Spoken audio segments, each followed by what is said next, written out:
The invention of nuclear weapons ranks as one of the key developments in human history. For the first time, all-out warfare risked not only the destruction of civilization, but the radioactive poisoning of the planet itself.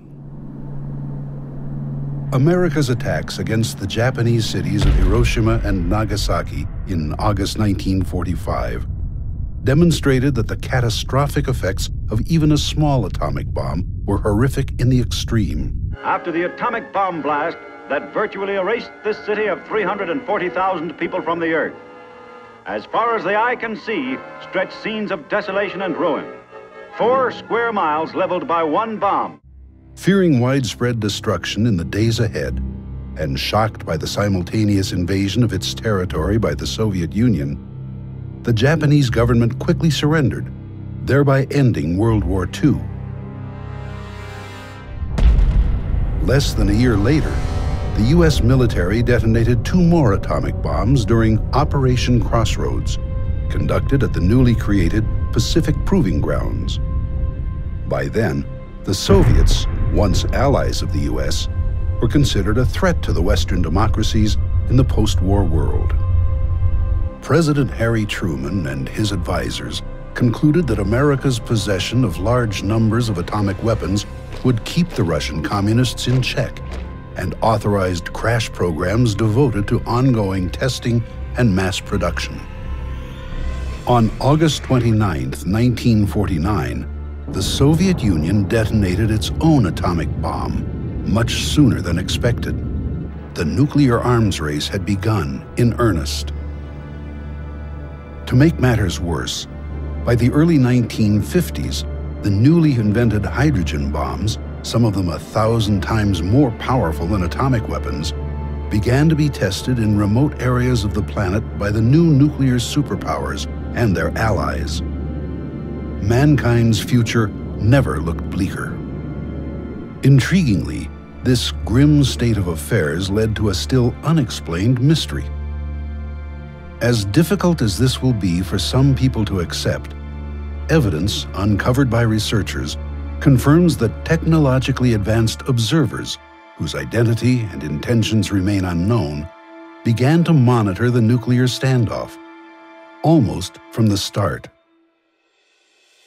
Declassified U.S. government documents reveal that, as early as December 1948, incursions by mysterious aerial objects, later referred to as UFOs, began to occur at American nuclear laboratories, bomb storage depots, weapons test areas, and, as time went on, intercontinental ballistic missile sites.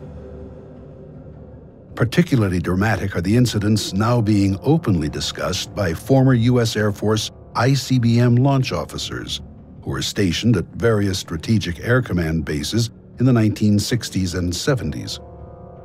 According to these highly credible witnesses, on some occasions, as the UFOs briefly hovered over their launch facilities, the nuclear missiles inexplicably malfunctioned. The officers had been on alert in their underground launch control capsules when they received telephone calls from their security guards at ground level, saying that they were observing one or more unidentified, disc-shaped craft maneuvering in the sky. Seconds later, as many as 10 ICBMs suddenly shut down, according to warning lights on the officers' missile readiness consoles, meaning that they could not have been launched if the President of the United States had, at that moment, ordered a nuclear attack on America's adversaries. These witnesses say that their superiors ordered them to keep quiet about the incidents, and in some cases required them to sign non-disclosure statements which stipulated severe legal penalties for anyone who violated secrecy. As a result of the harsh security measures imposed upon them, many of these Air Force veterans waited decades before discussing the nearly unbelievable and highly disturbing incidents they had observed. Nevertheless, a number of them have finally stepped forward to reveal the truth. On September 27, 2010, a leading UFO researcher, Robert Hastings, and a former Minuteman missile launch officer, Robert Salas, co-sponsored the UFOs and Nukes press conference in Washington, D.C., in an effort to bring the facts to the public. The event was widely covered by the media, not only in the United States, but around the world. CNN streamed it live, and other major news organizations published stories about it later the same day. Good afternoon. My name is Robert Salas. In 1967, I was a first lieutenant stationed at Malmstrom Air Force Base, Montana. I was a missile launch officer. Sometime in the evening hours on March 24th, I received a call from one of my topside guards, the flight security controller, stating that they had been observing strange lights in the sky making odd maneuvers. He called back about 5 minutes later. This time he was screaming into the phone saying they're looking at a red glowing object hovering just above our front gate. Our missiles began going into what's called a no-go condition or unlaunchable. Essentially, they were disabled while this object was still hovering over our site. Back in 1967, I was officer in charge of the Communications Center at the 28th Air Division in Great Falls, Montana. In March of that particular year, I can clearly recall a message coming through my Communications Center which basically said that a UFO did in fact shut down several missile silos in Montana. Robert Hastings has devoted 40 years to seeking out and interviewing U.S. military veterans regarding their UFO experiences at missile sites and other nuclear weapons facilities. His book, UFOs and Nukes, contains the testimony of more than 100 of those individuals. Declassified U.S. government documents and witness testimony from former or retired U.S. military personnel confirm beyond any doubt the reality of ongoing UFO incursions at nuclear weapons sites. I was the Minuteman III Combat Crew Commander at F.E. Warren Air Force Base, Wyoming.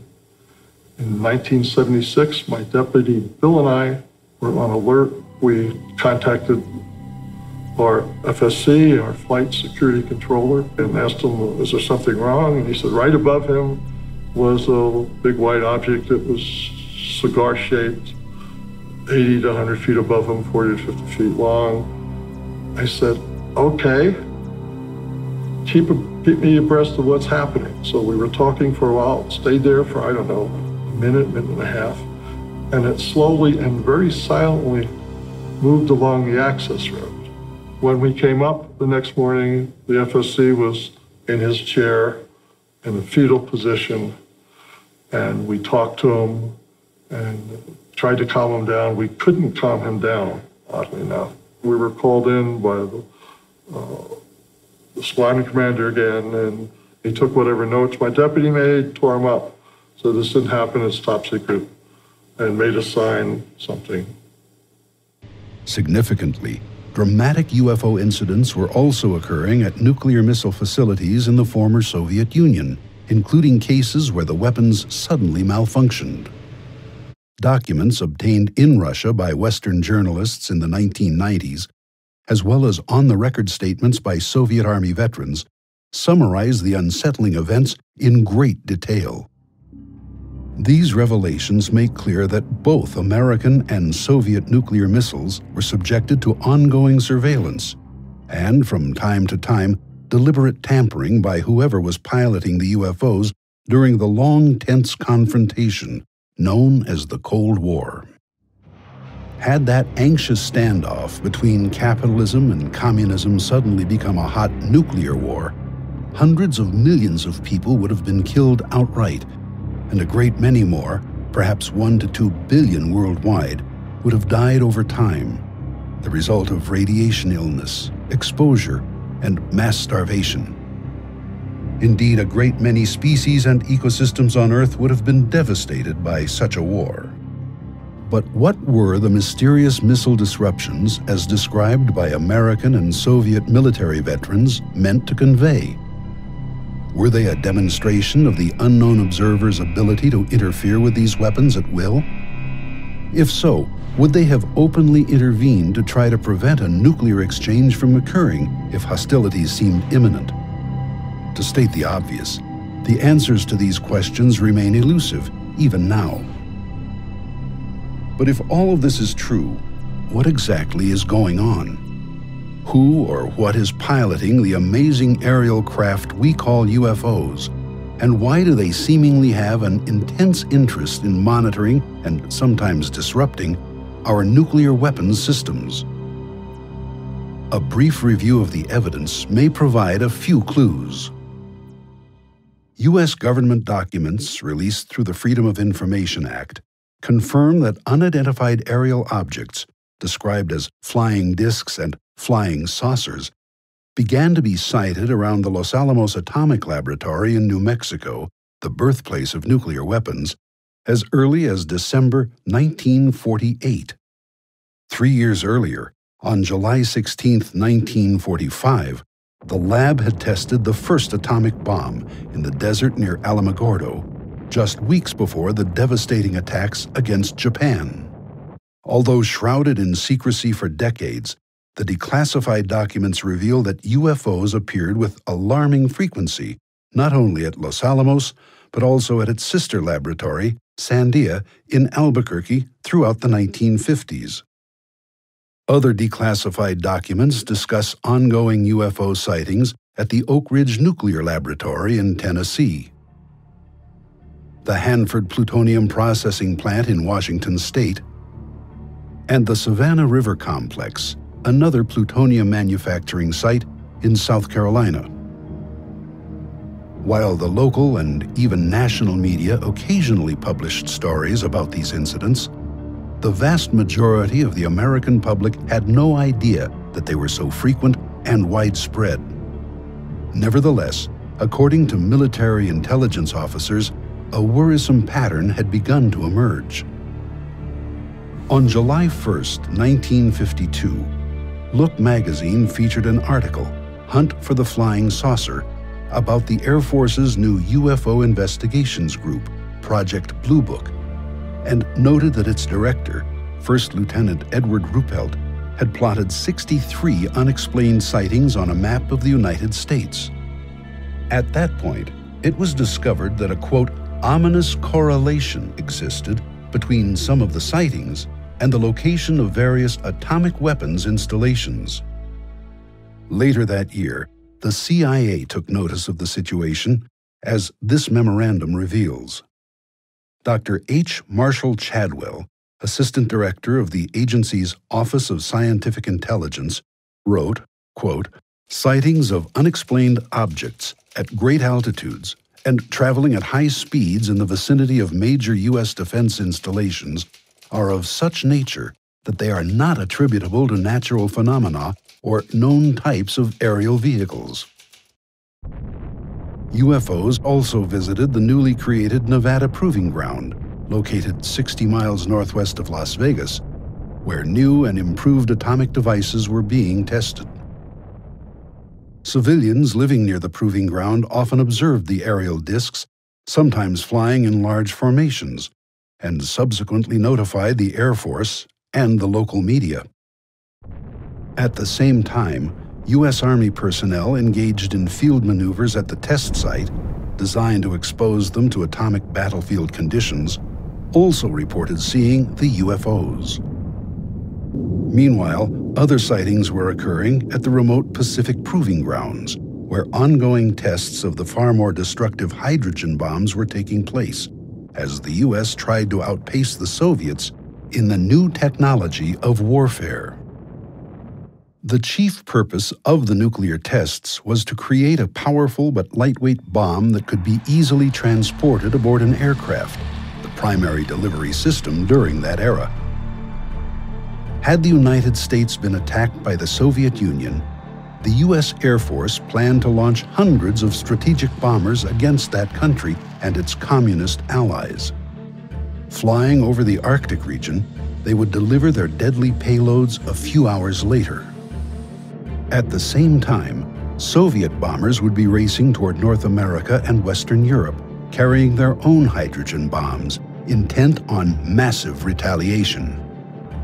If this were not enough, the nuclear standoff entered a new and even more menacing phase in the early 1960s, with the first deployment of intercontinental ballistic missiles. Traveling at more than 15,000 miles per hour, these space-age weapons could deliver their massively destructive warheads to targets on the other side of the globe in less than half an hour. That shockingly brief period was later reduced to less than 10 minutes, once US and Soviet missile-carrying submarines began to be deployed just off each other's coasts. Nuclear Armageddon, if it came to pass, would burst upon the world with sudden savagery, against which there would be no possible defense. Perhaps predictably, declassified documents reveal that UFO sightings at nuclear missile launch facilities began to occur as early as 1962. My crew was on alert at Missile Complex 7. Major Gilbert, my crew commander, and I were manning the launch console. We got a call from the Site 6 crew commander saying that there's something hovering above his site. And he asked us to go topside and see what we could see. So Major Gilbert sent our 3 enlisted men to what we call the CAP, which was the topside of the Launch Control Center.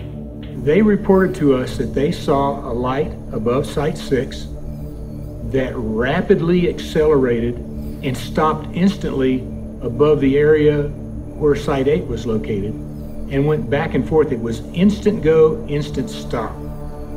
That object did things that no airplane, helicopter, or any other system that we had in existence could do.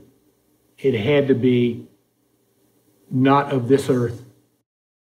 Air Force security personnel guarding these sensitive sites reported seeing unknown aerial objects, usually described as disc-shaped, maneuvering at low altitude and sometimes even hovering over launch silos and launch control facilities at every ICBM base in the United States.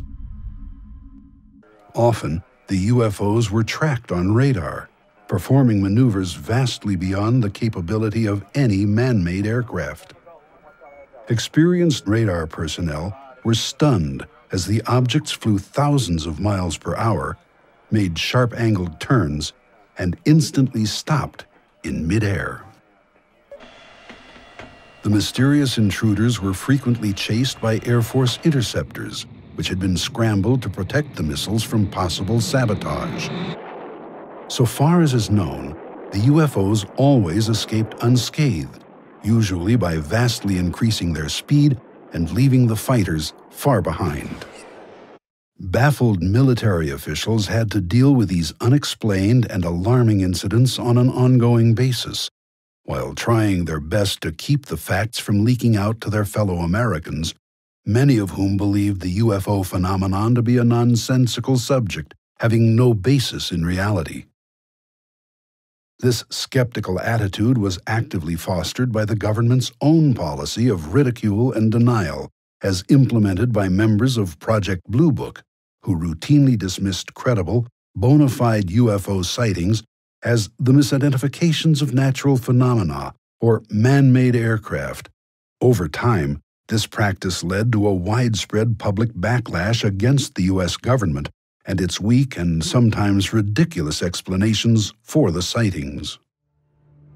Meanwhile, behind the scenes, UFOs began to appear at missile test ranges, often during launches designed to improve the performance and reliability of America's ICBMs and the deadly warheads they carried. Occasionally, those aboard the UFOs did more than watch the tests. While the exact date remains uncertain, sometime in the fall of 1964, an incident occurred at Vandenberg Air Force Base, California, which has come to be the best-known, most astonishing example of deliberate UFO interference with our nuclear weapons systems. Although the case is still classified top secret, a former Air Force officer, Dr. Robert Jacobs, has openly discussed it. At the time, Lieutenant Jacobs, who was assigned to the 1369th Photographic Squadron and held the title Officer in Charge of Photo Instrumentation, was tasked with filming missile launches from a remote mountaintop site on California's Big Sur coastline, using a powerful telescopic camera. The ascending ICBMs would initially fill the camera frame, permitting a detailed view of engine performance, staging, and other aspects of a given launch as they raced out over the Pacific Ocean. Following one such test launch, Lieutenant Jacobs was unexpectedly told to report to the office of Major Florenz Mansman, a photographic analyst assigned to Vandenberg's Office of the Chief Scientist, 1st Strategic Aerospace Division. Upon arriving, he noticed two mysterious men in gray suits, who he later learned were CIA officers. A motion picture projector had been set up, and without explanation, Major Mansman turned it on, telling Jacobs, "Watch this." Jacobs, later a university professor, describes what happened next. On the screen was the film we had shot. The nose cones separate. The chaff flew out in front of it. We saw this as obviously reflections of light rippling like that. And then we saw the dummy warhead flying along. It's going between 6,000 and 8,000 miles an hour at that point, and it's on the fringe of space. And suddenly, into that frame, an object flew in, chasing the chaff, the warhead, and so on, at the same speed. And in polar orbit, it fired a beam of light at the warhead. The beam of light struck that. The object flew up, shot another beam of light at the dummy warhead, went around, shot another beam of light at it, went down, shot a beam of light, and then flew out the same way it had come in, at which time the dummy warhead fell out of the frame. The lights came on, and Major Mansman said to me, "Were you guys screwing around up there?" And I said, "No, sir." And he said, "What was that?" And I said, "It looks like we got a UFO." And he said, "Lieutenant Jacobs, you are never to speak of this again. It never happened." Decades later, Dr. Mansman, by then a researcher at Stanford University, informed Dr. Jacobs that after he had left the room, the two CIA officers quickly confiscated the film of the amazing incident, telling Mansman that it was classified top secret. Mansman also confirmed, in letters to various researchers, that before the film was whisked away, he had conducted an extensive frame-by-frame analysis of it using a magnifier, which revealed the UFO in great detail. He wrote, quote, "The shape was a classic disc. The center seemed to be a raised bubble. The entire lower saucer shape was glowing and seemed to be rotating slowly. At the point of beam release, the object turned like it was required to be in a position to fire from a platform. The assumption was, at that time, extraterrestrial." Responding to the retired major's revelations, Dr. Jacobs wrote, quote, "Those beams of light were a warning, a shot fired across the bow of our nuclear silliness ship." Then, on August 1st, 1965, a dramatic, large-scale UFO incursion took place at F.E. Warren Air Force Base in Wyoming, as this declassified report confirms. Dozens of sightings of disc-shaped craft cavorting at low altitude over Minuteman missile silos, known as launch facilities, were reported by the Air Force security personnel guarding them. Former launch officer Jay Earnshaw has discussed his involvement in one such incident that night. I was in command of Capsule Echo 1 at Warren Air Force Base. Got a call about 3:30 in the morning, somewhere that time, from the flight security controller above, who said that, "Sir, there's some strange objects out there." I says, "What do you mean?" And turns out that he had observed, along with the rest of his response team members, what looked like 5 to 6 oblong lights stacked on top of one another, just outside the gate at Echo 1. They didn't seem to cause any particular damage They didn't seem to put out any beams of light or anything else like that. They simply were there, stacked up. It was rather a benign incident at the time. The paperwork all disappeared.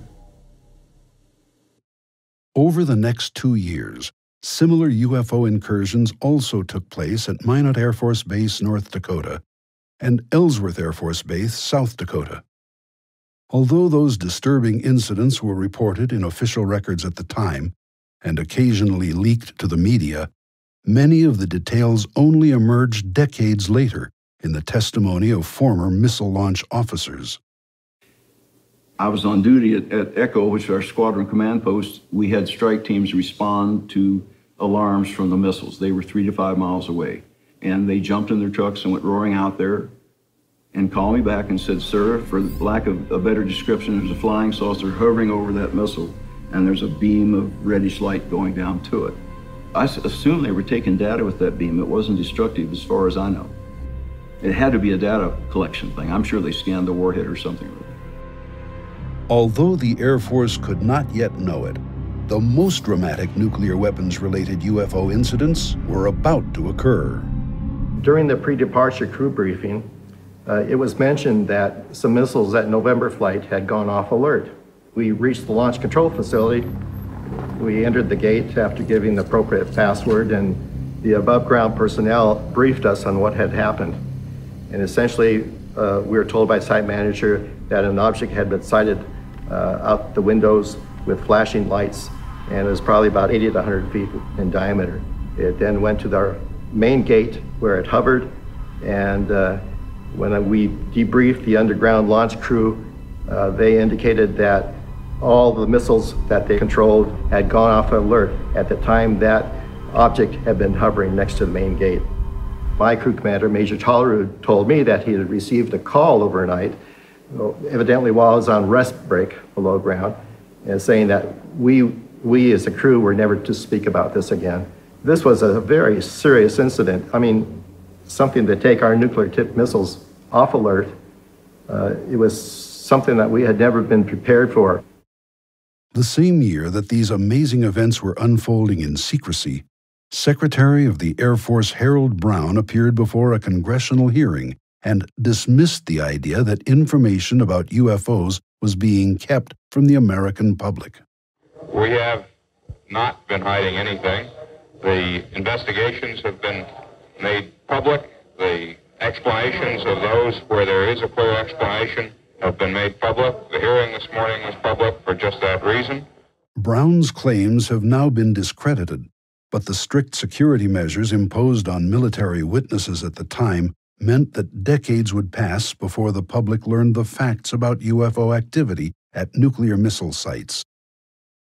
In any case, the next known incident, at Malmstrom Air Force Base, Montana in March 1967, left no doubt that those aboard the UFOs were intent on disrupting the functionality of American ICBMs in their underground silos.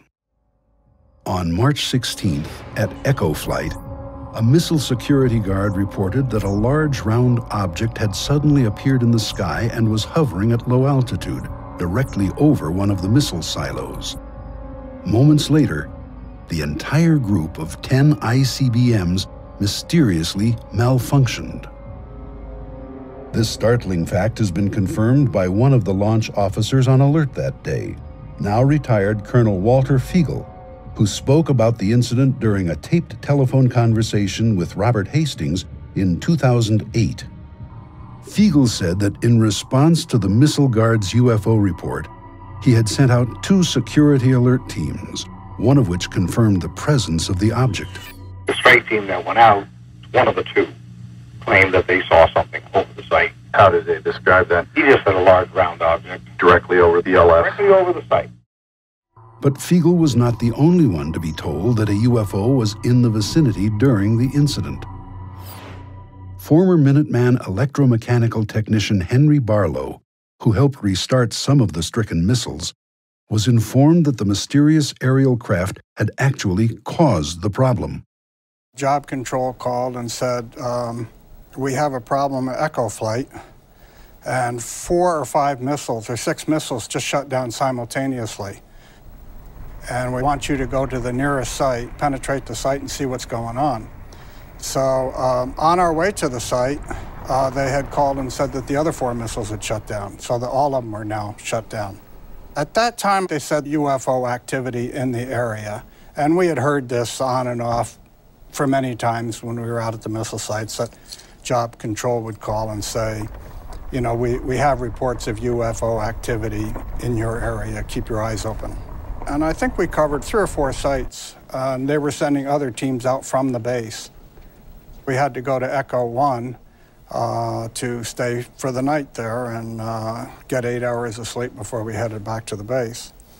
So when we got in there was hardly room to walk in there because there was so much brass, and we heard that there was a UFO spotted over Echo 2, which is the most northern site in the Echo flight.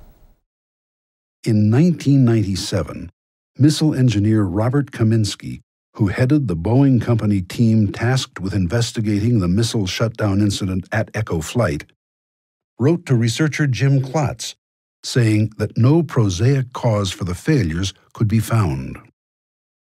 Importantly, the retired engineer also said he had been informed that a UFO was responsible for the missile malfunctions.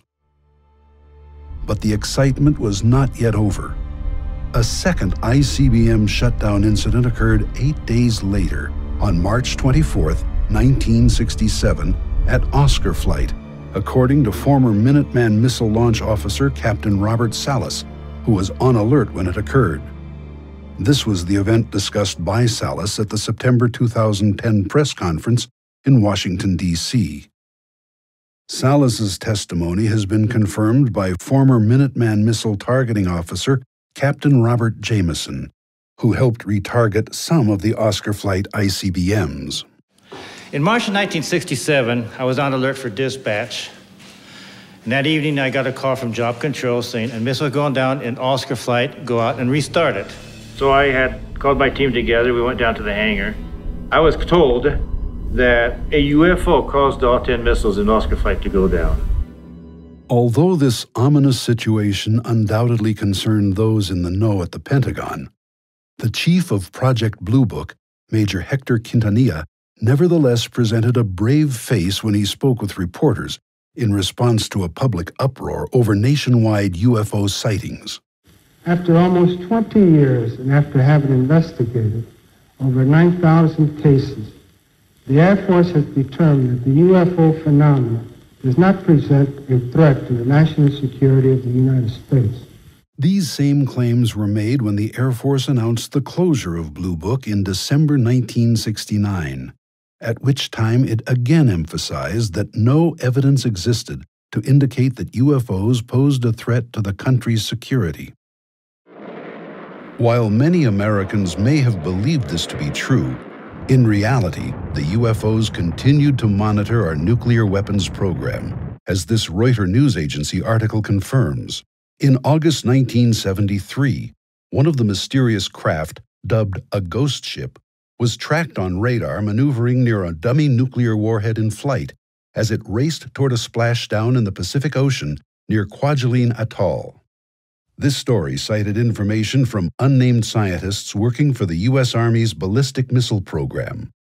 This intriguing report suggests that the earlier Big Sur incident, as revealed by former U.S. Air Force Lieutenant Robert Jacobs and retired Major Florenz Mansman, was not unique. Although this weapons test a decade later was apparently successful, it's clear that UFOs have maneuvered near our dummy nuclear warheads in flight on more than one occasion. In the years that followed, other UFO incidents continued to occur at various nukes-related locations throughout the U.S. According to declassified documents, 2 B-52 bomber bases, Loring Air Force Base, Maine, and Wurtsmith Air Force Base, Michigan, were targeted by unknown aerial craft in late October 1975.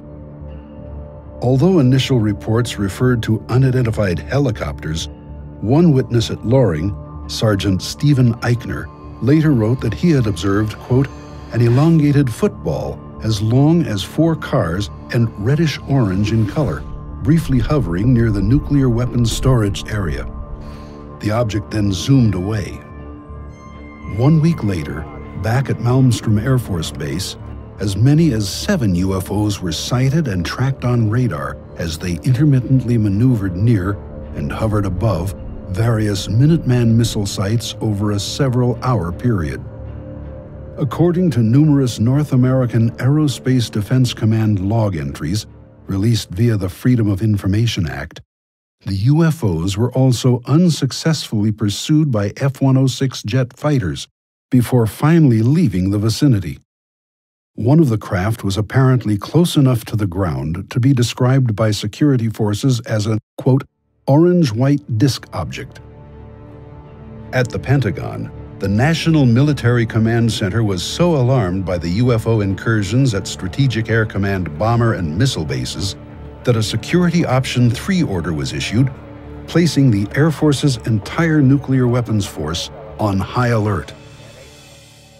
Despite official efforts to suppress the facts, all of this eventually became known as military and intelligence agency files were involuntarily released to the public via the Freedom of Information Act. If all of this were not enough, the next major UFO event really rocked the Pentagon. In late 1980, at the RAF Bentwaters Base in Suffolk, England, then leased by the U.S. Air Force, a series of bizarre incidents left no doubt that something very strange was taking place. In the early hours of December 26th, a small group of Air Force security policemen noticed an unusual light in nearby Rendlesham Forest. They approached it on foot, only to discover a strange, triangular-shaped craft. After an indeterminate period of time, the unknown object silently raced skyward and disappeared. 2 nights later, RAF Bentwaters Deputy Base Commander Lieutenant Colonel Charles Halt was informed that another mysterious light had suddenly appeared in the forest. Halt quickly assembled a small team of security policemen to investigate. After some time, the men observed an object that looked like a large eyeball moving through the trees. At one point, material resembling molten metal was seen dripping from it. Suddenly, the object split into 5 smaller, disc-shaped craft, which silently scattered in all directions. A short time later, another disc raced toward Colonel Halt and his team, abruptly stopped above them, and directed a laser-like beam toward the ground very near their feet. After a few seconds, the beam clicked off, and the craft rapidly receded into the sky, moving in the direction of the RAF Bentwaters weapons storage area, which was at the time the largest American tactical nuclear bomb depot in Europe. As this was occurring, Colonel Halt began hearing excited radio chatter from security guards at the weapons facility, indicating that the UFO was sending down laser-like beams into or near the storage bunker complex. In 2007, Robert Hastings located and interviewed the 2 retired Air Force air traffic controllers who had been on duty at the Bentwaters Tower that week. Ike Barker and Jim Carey divulged for the first time they had actually tracked a bona fide UFO on radar the night that Colonel Halt was in the woods. I was just sitting there and I happened to see a dot come on the scope, and it just went like one dot at the beginning, then another dot, and it was gone. So the scope is 120 miles across. It was just phenomenal to me to see it go that fast. All of a sudden, here it come back across again. It went 1, 2, and then it made an immediate right-hand turn and came right towards the base. You know, I just said, that can't be one of ours. No jet at that speed can make an immediate right-hand turn. Just absolutely phenomenal.